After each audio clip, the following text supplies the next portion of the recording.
Bloomberg Audio Studios. Podcasts, radio, news. The Stock Movers Report, your roundup of companies making moves in the stock market, harnessing the power of Bloomberg data.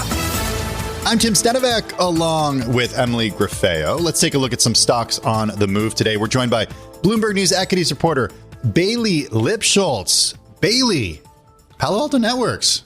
Ticker PANW. Up right now about 4.8%. This comes after the company reported earnings after the bell, beating expectations, though options markets was implying a move of about 7.6%. This is a stock, though, guys, was down about 15% a few weeks ago when it announced a $25 billion deal to acquire CyberArk. So bit of a bid after beating expectations. But again, when you see stocks that can be heavily shorted after M&A, kind of coiled spring, if you will, Emily. Okay, Dayforce, I have to admit, I don't know this company. You would not be the only one, but would you know that it's in the S&P 500? Probably not if you didn't know what the company was. No, and I write about index reval, so I feel like I should know that. Now I'm disappointed in myself. Top performer in the S&P 500, ticker DAY, great ticker for a company named Dayforce, up 26%. This comes after Bloomberg reporting that the company is in talks to be sold to Thoma Bravo. This is a human resources management software provider. Critical things in this day and age. One thing to keep in mind, though, many of these stocks have at least kind of bounced back from where they were, call it back in the 2021 peak.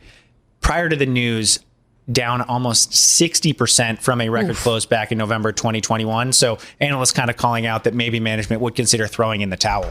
Yeah, I had no idea this was in the S&P 500 today. It's actually, it's like 10 billion below the market cap threshold. If it had to be added now, it would not make it. If it gets taken private, then it will get replaced. Yeah. First Solar, also one of your stock movers today? One of the stock movers, the second best performer in the S&P 500, ticker FSLR, closing up almost 10%. This comes after the stock rallied alongside the kind of clean energy group last week, closed up 11% on Friday. This coming after news that the Trump administration was kind of walking back some of the guidance as it relates to some of these solar stocks. So we are continuing to see that bid follow through. So again, First Solar, second best performer in the S&P 500, up almost 10%.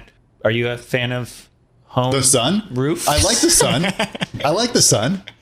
Yeah, solar's cool. I mean, you know this, Bailey. I'm a Californian. You're a Californian. Yeah. My parents have had solar for like 20 years. Oh. And it's been amazing because the sun always shines in California. That it does. Well, the only thing I've always been interested in, because I was talking to a guy in New Jersey who was pitching me on installing solar panels. His issue was that it caused a leak in his roof. And then it was kind of like, who actually is at fault? The solar panel company, your home insurance, your fault. I don't know. You're the one suffering if that water's coming into your house. Yeah, it sounded like a big issue for him. I did not do that, so not really my problem, but nonetheless, an issue for some people.